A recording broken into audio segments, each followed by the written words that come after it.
Assalamualaikum warahmatullahi wabarakatuh. Selamat pagi anak-anak. Bagaimana kabarnya? Semoga kalian semua dalam keadaan sehat walafiat. Bertemu lagi dengan Ibu Sylvia. Pada kesempatan kali ini kita akan melanjutkan pembelajaran kita hari ini. Untuk hari ini kita akan belajar memasuki tema 2. Sebelum kita memasuki pelajaran, Ibu mau kalian melafazkan basmalah, Bismillahirrohmanirrohim. Kemudian kita lanjutkan dengan membaca doa. Ibu pimpin membaca doa walaupun kita masih dalam keadaan pembelajaran WFH. Bismillahirrohmanirrohim. Berdoa dimulai. Berdoa selesai. Selanjutnya Ibu akan mengecek hadiran. Yang pertama Hikmah, kemudian Laura, Sinta, dan sebagainya. Nah, untuk pembelajaran hari ini kita akan belajar di tema 2, pembelajaran 2 dan subtema 2. Adapun tema 2 mengenai bermain di lingkungan. Kemudian untuk subtema 2 yaitu bermain di rumah teman.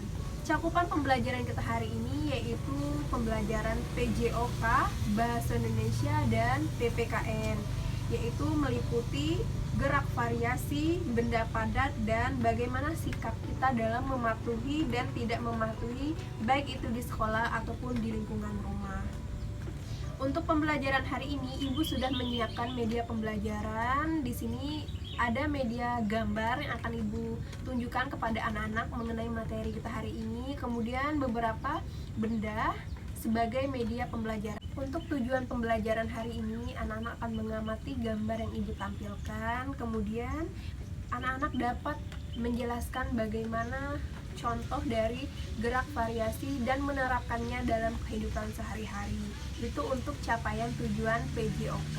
Sedangkan untuk capaian pembelajaran Bahasa Indonesia, tujuan pembelajarannya itu anak-anak dapat mengidentifikasi atau menyebutkan contoh-contoh benda-benda padat yang ada di lingkungan anak-anak. Kemudian untuk pembelajaran PKN itu tujuan pembelajarannya anak-anak harus dapat mengimplementasikan bagaimana contoh sikap mematuhi dan tidak mematuhi baik itu perintah di lingkungan sekolah ataupun di lingkungan rumah. Kita akan memasuki kegiatan pembelajaran. Nah, pertama Ibu akan menjelaskan gerakan variasi. Gerakan variasi yang maksud di sini yaitu gerakan variasi tanpa berpindah tempat. Contohnya, Ibu menggerakkan boneka ini ke sebelah kanan tanpa harus berpindah tempat ataupun Ibu berpindah posisi. Misalnya ke kanan, ke kiri, ke depan, ke kanan lagi, ke kiri, seperti itu. Selain boneka ini dapat kita gunakan, teman-teman juga dapat menggunakan simpai. Kalau di kehidupan sehari-hari anak-anak itu biasa kita kenal dengan hula hoop. Contohnya yang ada di gambar ini. Dalam gerakan variasi itu biasanya dilaksanakan oleh 2 ataupun 3 orang, dimana contohnya kita menggunakan boneka. Ibu memberikan ke teman Ibu yang di samping, contohnya seperti ini, tanpa kemudian posisi Ibu ke sebelah kanan, sedangkan teman Ibu akan mengambilnya dengan posisi ke sebelah kiri. Nah, seperti itu. Kemudian simpai itu termasuk ke dalam benda-benda padat. Selain simpai, ada juga boneka. Kemudian ada pena dan ada juga buku. Di kehidupan sehari-hari, banyak sekali yang anak-anak dapat temui, baik itu di lingkungan sekolah ataupun di lingkungan rumah. Kalau di lingkungan sekolah, anak-anak dapat menemui benda padat, contohnya ada meja, kursi, papan tulis, kemudian jendela, pintu. Nah, itu semua termasuk ke dalam benda padat. Sedangkan di lingkungan rumah, anak-anak dapat menemui contohnya itu ada tong sampah, kemudian ada lemari, kemudian ada tempat baju, kasur, topi, baju anak-anak, contohnya bola juga itu termasuk ke dalam benda padat. Nah, anak-anak di lingkungan sekolah ataupun di lingkungan rumah ada yang namanya perintah orang tua ataupun perintah guru. Contoh dari perintah guru yaitu anak-anak harus membuang sampah pada tempatnya. Itu merupakan salah satu sikap mematuhi perintah ataupun aturan yang dibuat oleh sekolah. Kemudian kalau di lingkungan rumah Jika ibu anak-anak meminta untuk membersihkan rumah, kemudian anak-anak menuruti perintah yang disampaikan oleh ibu, itu termasuk ke dalam kategori anak sikap mematuhi perintah orang tua. Nah, ada juga sikap tidak mematuhi. Contohnya, ketika anak-anak sedang bermain gadget atau bermain handphone, ibu meminta kalian untuk mandi, namun kalian berkata, "Ah, nanti aja." Nah, itu termasuk ke dalam sikap tidak mematuhi aturan. Begitu juga di sekolah, misalnya seorang guru meminta anak untuk maju ke depan menyelesaikan tugas, sedangkan anak tidak mampu dan tidak mau maju ke depan. Nah, itu merupakan sikap tidak terpuji dan tidak mematuhi aturan dari guru yang disampaikan. Di sini ibu akan memperlihatkan contoh, yaitu contoh di mana sikap mematuhi peraturan di sekolah. Ada seorang siswa membuang sampah pada tempatnya.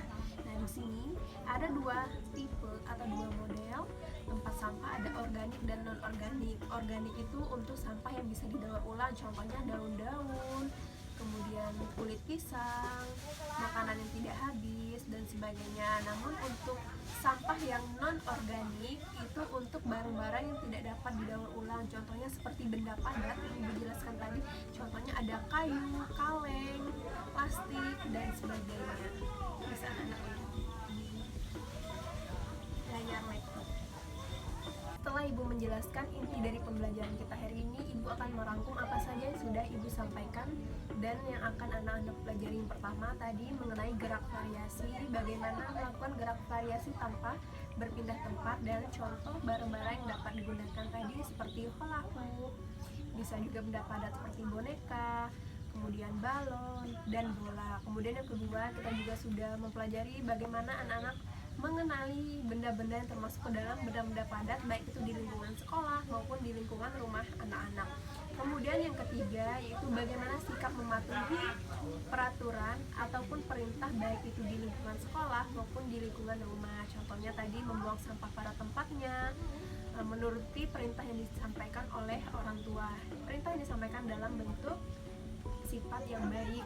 Nah, anak-anak, untuk pembelajaran hari ini diharapkan anak-anak dapat menerapkan pembelajaran yang sudah ibu sampaikan dalam kehidupan sehari-hari. Namun ada juga tugas yang akan anak-anak kerjakan di rumah. Nah, tugasnya itu gampang saja, yaitu ibu mau anak-anak melakukan gerakan yang sudah ibu contohkan tadi kepada rekan anak-anak di rumah. Nah, untuk bentuk tugasnya itu bisa di video dalam durasi maksimal 3 menit. Kemudian ibu mau kalian menuliskan benda-benda padat yang ada di lingkungan, yang ada di rumah anak-anak, baik itu di dalam ruangan ataupun di luar ruangan. Kemudian yang ketiga, untuk tugasnya nanti anak-anak bisa kirimkan atau diantar langsung ke sekolah dan diletakkan di meja ibu.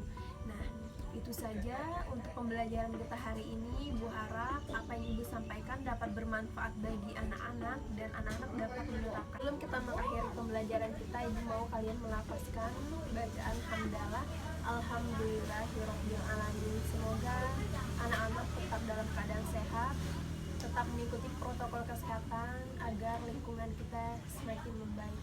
Kalau ada kesalahan kata ataupun penyampaian ibu yang kurang dimengerti, anak-anak bisa bertanya langsung kepada ibu melalui WhatsApp. Ibu akhiri, wassalamualaikum warahmatullahi wabarakatuh.